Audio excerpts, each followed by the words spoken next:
여러분 안녕하십니까. 언어마법사 안쌤입니다. 오늘은 제4강 시 독해 요령 및 문제 유형 접근 방법에서 이야기하도록 하겠습니다.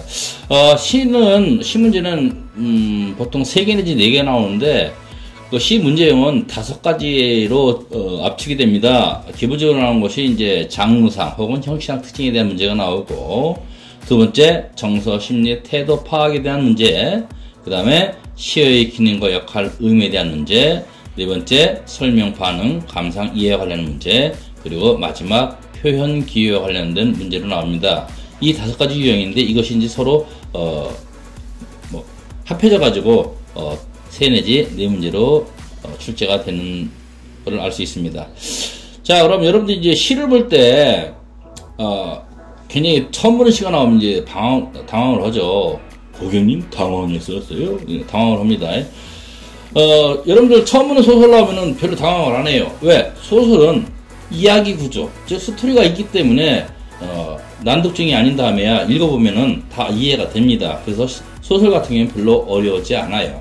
근데 시는 여러분들이 어려워하죠. 왜냐면은 시는 소설과 달리 비유와 상징을 통해서 압축 파일로 제시되기 때문입니다. 그러니까 압축 파일이니까 소설처럼 이야기 구조로 풀어서 여러분들이 이해하면 됩니다. 자, 그러면은 소설에서 시에서 제일 많이 나오는 문제, 첫 번째 정서, 심리, 태도와 관련한 문제에 대해서 설명하도록 하겠습니다. 시 문제에서 왜 정서, 심리, 태도가 나오느냐? 이거는 그 시의 본질 때문에 그런 거예요. 시는 내가 아닌 다른 사람은 어떤 인생관, 세계관을 갖고 있느냐를 압축 파일로 제시하는 것입니다. 따라서 우리가 동일한 사건이 있다 하더라도 사람마다 달리 반응을 하죠. 그래서 시를 통해서 내가 아닌 다른 사람은 어떤 세계관, 가치관을 갖고 있느냐를 이해하는 것을 묻기 때문에 항상 정서, 심리, 태도에 관련한 문제가 나오는 것입니다. 자, 그럼 정서, 심리, 태도는 어떻게 파악할까요? 이건 굉장히 쉬워요. 예를 들어서 수업 시간에 이제 두 학생이 졸고 있었어요. 그랬더니 선생님이 그러죠. 야, 그 복도 옆에는 그 귀공자. 선생님, 귀공자가 뭐예요? 귀한 공시간에 자는 새끼들. 야, 이 쉐이야, 선생님은 쎄빠지게 수업하는데 너는 자빠져 자고 있어 하고 이제 뒤통수를 날립니다. 또 한 학생에 대해서는 얘야, 힘들지. 좀만 참자. 그러면서 어깨를 주물러요. 자, 두 학생에 대한 선생님의 정서, 심리, 태도는 상반되었죠. 우리는 어떤 식으로 알 수 있을까요? 그것은 3가지를 통해서 알 수 있습니다. 자, 정서, 심리, 태도 파악 방법. 첫째, 무슨 일이 일어나는가? 사건과 대상을 파악합니다. 무슨 일이 일어났죠? 수업 시간에 자빠져잔 사건, 잠잔 학생입니다. 두 번째, 이 사건과 대상에 대해서 어떤 말과 행동을 하는가? 첫 번째 학생에는 이런 귀공자 쉐이하고 장풍을 날렸습니다. 또 학생은 어깨를 주물렀죠. 그리고 세 번째, 이 말과 행동에는 어떤 정서, 심리가 반영됐을까 유추하면 됩니다. 자, 첫 번째 학생은 뭐죠? 분노, 응징이 되겠죠. 두 번째 학생은 격려가 되겠습니다. 자, 다시 한번 정리합니다. 시 독해 요령, 이야기 구조를 풀어서 이야기를 하는데, 정서, 심리, 태도는 첫째, 무슨 일이 일어났는가 사건과 대상을 파악하고, 두 번째, 이 사건과 대상에 대해서 어떤 말과 행동을 하는가, 특히 심리와 관련된 단어에 밑줄을 긋니다. 예를 들어서 외로워요, 그리워요, 아니면은 한숨을 지었다, 눈물을 흘렸다, 웃었다, 이런 단어에 밑줄을 긋죠. 그리고 마지막, 이 말과 행동에는 어떤 정서, 심리가 반영되었을까 유추하면 됩니다. 자, 그 다음에, 시 문제에서 이제 두 번째로 나오는 것이 시어의 기능과 역할, 혹은 상징적, 혹은 함축적 의미에 대한 문제가 나옵니다. 왜 특정한 단어나 시어의 밑줄을 긋고 함축적 의미, 기능, 역할을 물어볼까? 그것은, 시는, 화자의 정서를 직접 드러내는 것이 아니라 화자를, 정서를 환기시키는 특정한 소재나 단어를 통해서 간접적으로 드러내는 방식을 취합니다. 이것을 예술적 형상화라고 하죠. 여러분들 이별을 노래한 대부분의 대중가요는 어떻죠? 슬퍼요, 외로워요, 괴로워요라고 감정이 직접적으로 나타납니다. 이걸 뭐란다? 감정의 직접적 배설 혹은 감정의 과잉 노출이라고 합니다. 근데 시는 대중과와 달리 정서를 직접 드러내지 않아요. 예를 들어서 여러분들 누드와 관련한 작품이 있습니다. 어떤 작품은 예술작품이라고 하고 어떤 작품은 외설적 작품, 19금 야한 거다라고 얘기를 합니다. 그럼 예술과 외설을 나누는 기준이 뭡니까? 예술은 보일 듯 말 듯 간접적으로 드러냅니다. 근데 외설은 어떻게 되죠? 노모자이크 모든 걸 다 드러내죠. 이건 예술이 아니라 외설입니다.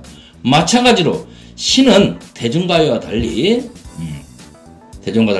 정서를 직접 드러내는 것이 아니라 그 정서를 환기시키는 특정한 소재나 시를 통해서 간접적으로 드러내기 때문에 항상 시의 기능과 역할, 의미에 대한 문제가 나오는 겁니다.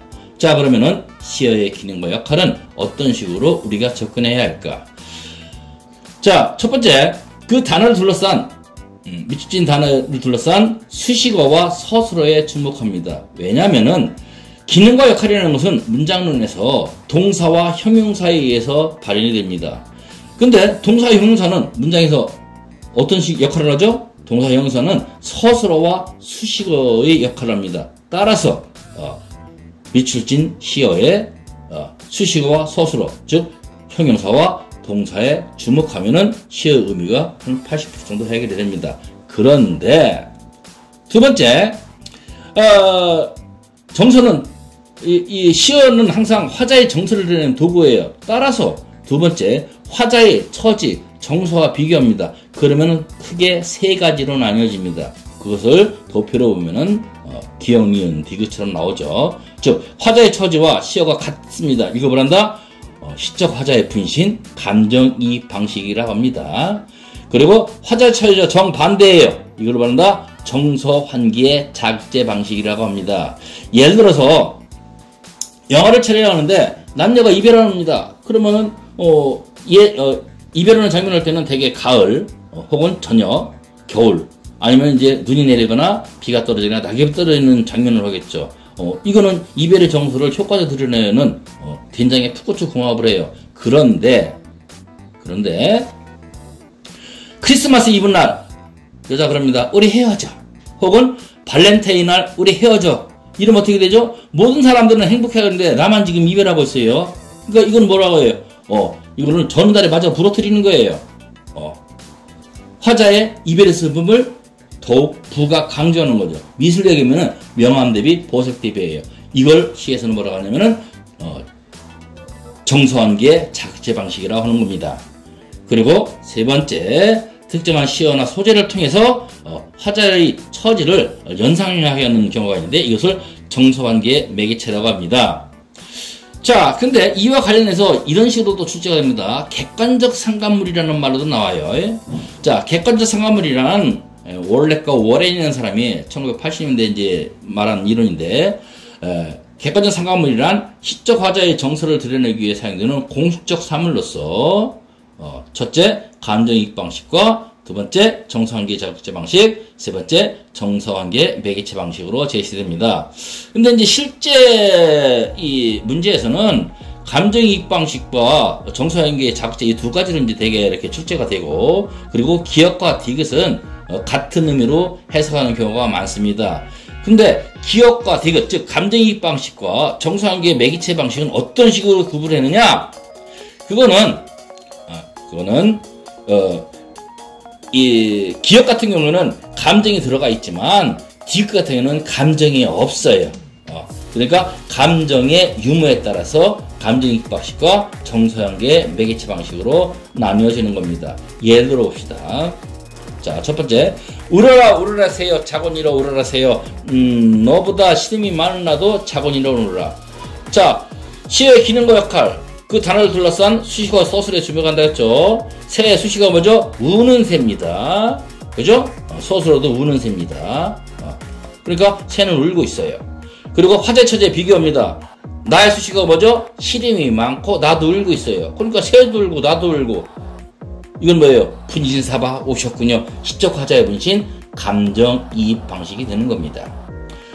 두 번째, 펄펄 나는 저 깨꼬리 암수로 정다운데 외로울사 이내 몸은 뒤에 함께 들었고. 자, 깨꼬리의 기는 거 역할은 뭡니까? 수식어 펄펄 나는 자유로운 깨꼬리죠. 뒤에 서수로 정다운 깨꼬리입니다. 자, 두 번째 화자의 처지의 비교입니다. 화자의 처지, 화자의 수식어가 뭐죠? 외로운 납니다. 그리고 뒤에 함께 들어갔고 혼자 있는 거죠. 외롭게 혼자 있네요. 그러면은 깨꼬리는 자유롭고 정다운데 나는 외로워. 그러니까 깨꼬리는 시적 화자의 분신이 아니라 시적 화자의 외로움을 강조 부각하는 정수한기의 자극제 방식으로 사용된 것이죠. 그 다음에 10번 사공은 어디 가고 빈밤은 메었는가 강가에 혼자서 지내를 굽어보니 인계신 곳의 소식이 더욱 아득하구나 라는 시조가 있네요. 자, 빈배 앞에 수식어 사공은 어디 가고 빈배만 메어있는가. 그러니까 텅 빈 배입니다. 화자의 처지 강가에 혼자 서 있습니다. 인계신 소식이 더욱 아득하다. 어머, 아니 배는 혼자 있고 나도 혼자 있어. 그러니까 뭐야? 아, 이건 시적 화자의 분신? 예, 그건 50%의 답입니다. 시적 화자의 분신으로 볼 수 있지만 엄밀히 얘기한다면 자신의 외로운 처지를 환기시키는 자극제 방식입니다. 이 자극제 방식 C번과 A 감정이입 방식은 어떤 식으로 구분한다고 썼죠? 예, 맞아요. 의인화 감정의 유무입니다. 자, A 감정이입 방식 우는 새입니다. 근데 C의 배는 뭐예요? 빈배입니다. 여기서 감정이나 의인화가 돼 있습니까? 전혀 없죠. 그러니까 얘는 A와 구분이 됩니다. 따라서 정상한계의 자극제 방식과 감정이입 방식은 어떤 식으로 구분한다? 의인화와 감정의 유무로 구분하면 되겠습니다. 자, 결론적으로 시어의 기능과 역할에 대해서 정리하겠습니다. 첫째, 밑줄 친 시어나 단어의 수식어와 서술어, 즉 동사와 형용사에 주목한다. 두 번째, 시어나 단어는 항상 화자의 처지를 드러내는 도구이기 때문에 화자의 처지에 비교하면 둘 중에 하나다. 같거나 다르거나다. 같으면은 감정이입 방식, 다르면은 정수한계의 자극제 방식이다. 그리고 마지막, 그래도 헷갈린다. 주제와 관련해서 판단하면 되겠습니다. 4강은 여기서 마치도록 하겠습니다.